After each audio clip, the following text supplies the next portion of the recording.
Today, the White House announced a series of coordinated actions to respond to Nicaragua's descent under President Daniel Ortega and Vice President Rosario Murillo into a single-party authoritarian state that silences dissent, imprisons political opponents, shutters independent media and non-governmental organizations, attacks religious leaders, and uses proceeds from the production and sale of gold to enrich regime insiders and pay off those to keep them in power. Among those actions, the Department of State is taking steps to impose visa restrictions on over 500 Nicaraguans and their family members pursuant to Presidential Proclamation 10309. This measure suspends entry into the United States for members of the government of Nicaragua and other persons who formulate, implement, or benefit from policies or actions that undermine democratic institutions or impede the return to democracy in Nicaragua.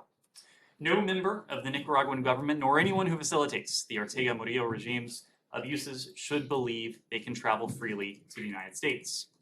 Today, the White House also announced an amendment to Executive Order 13851, which expands sanctions authorities, including certain trade-related measures for Nicaragua. These new authorities support our efforts to promote accountability for the regime's accelerating actions to close all space for civil society, to increase its security cooperation with Russia, and to silence independent voices despite broad international calls for dialogue and moderation.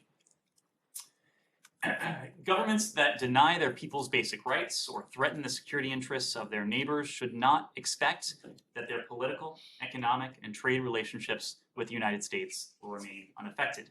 Pursuant to Executive Order 13851, the U.S. Department of the Treasury's Office of Foreign Assets Control imposed sanctions on Nicaraguan Mining Authority, General Directorate of Mines, or DGM, an office within the Ministry of Energy and Mines, and on Reinaldo Gregorio Lenin Serna Juarez, a close confidant of the Nicaraguan president.